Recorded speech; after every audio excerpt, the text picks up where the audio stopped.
First of all, let me lead off. You make me follow Coach Tenuta? This ought to be the shortest. And talk to your SID. Oh boy, that's a tough act to follow.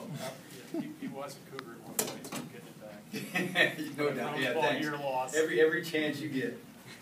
How do you identify a player who is good at special teams? How do you go about identifying those types of players from?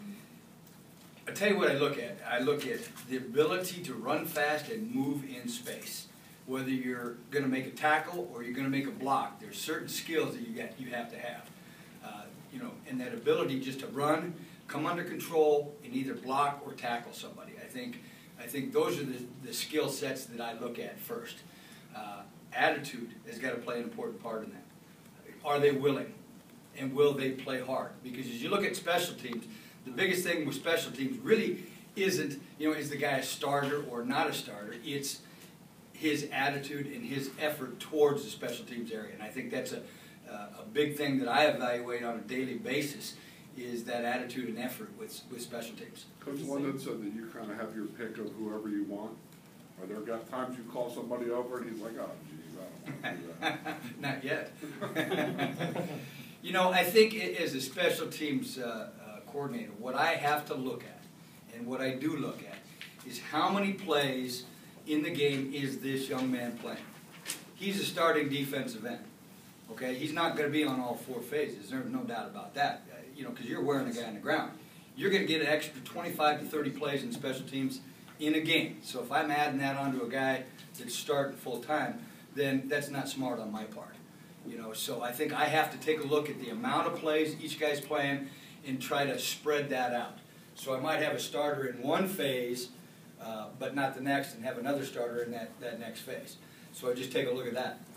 I think the key is not whether a guy starts on offense or defense, but I want to pick the best players for the position on special teams. Whatever position that is, the best player.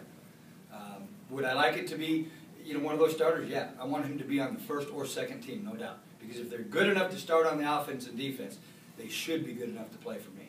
Larry, there have been, last year in particular, there were a lot of true freshmen on the special teams coverage, and I think part of that was because there just weren't a lot of numbers and things, but ideally would you prefer players who've been through a year of college football to be on special teams? Well, ideally, again, I want the best player for that position, whether he's a senior, fourth year, first year, it doesn't matter to me. I want the best guy on the field for that position. A lot of times, it's that young man that he's not a full-time starter and wants to get a couple extra reps on a team.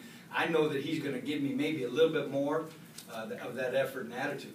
Sometimes those guys are the best guys, but not always. I have to evaluate every position as we go.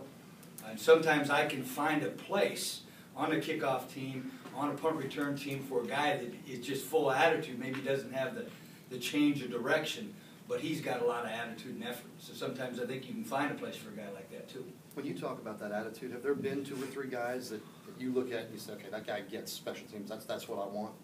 I think every year there is, and I think it changes kind of on a yearly basis, kind of depending on how much some of those guys are playing. But there's a number of kids. I mean, you talk to McGee, that guy's a special teams. He loves special teams. Can I play him on every one of them? Probably not.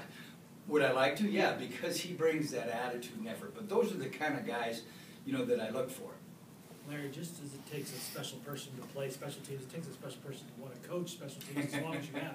What is your passion for special teams and sort of being a pioneer for the role that you're in? Well, I think as I started out, I realized how important the phase can be, that it's not just, hey, you guys over here that aren't playing, you jump in here, or that 13th man, attitude. But the fact that you are playing 25 to 30 plays a game, you can really affect what happens in that ball game in the special teams area. So I think early in my career, I started taking a look at that as wow, if you could just grab hold of this and really create something special, then really as you take a look at your team, this could be as I talk about, this could be your edge in the game. This could be the one play that will make a difference in a win or a loss, either one. And I want our kids to understand that. It's a one-play series. We can make a difference in the ballgame. And I think as they believe that, then they start buying into things a little bit more too. Did you look at the mistakes from last year at all, or is it a clean slate and nobody really cares about that? You know, I looked at it, but I really wanted a clean slate because I knew things, you know, a lot of the techniques and the philosophies were going to be a little bit different. So, again, I want to give kids a chance to participate right now. I want to see how many of those kids buy in and let's get going. I don't want to just cancel kids because of what happens. But I want to take a look at everybody and say, hey, who are the best kids? You want a chance to play? Here you go. You do have a clean slate. Maybe you're on Coach Tenuta's bad list, but you could be on my good list right now. You know, so you know, just give them that opportunity. And I think to cut anybody out of that right now, for me, you know, I don't think would be fair to the program. Right now. Virginia had a tough adjustment last year to the rule about touchbacks and the ball coming out to the 25. Started a lot of possessions inside of 20. You had a situation at Duke where Cutcliffe told his guys, don't touch the ball if it's anywhere near the goal line. What's your feeling about that rule? Well, you know what? I think it changes game to game depending on the guy who's kicking the ball. If there's a lot of height, you're talking about our return game, correct? Yes. You take a look at it, and if there's a lot of height on the ball, and it's 5 yards deep, you're probably not going to return it. If there's not a lot of height on it, again, time-wise, now you've got time. Because what you take a look at in the kickoff return area is time and distance. Okay? And the higher that kick, the more time they have to cover. You're trying to create space on the return. Well, the higher that kick, the fewer amount of space that we have. You can't return those. And you mentioned 5 yards. What about 1 or 2 yards deep if it's high? Because a lot of those were returned to the 13. I start from, yeah, and again, I have a yard mark that we start at, and then I will adjust that based on the height. And based on our speed to get it out, too.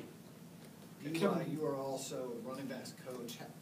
How does your time break down over a given work week? How much time on special teams? How much on running backs?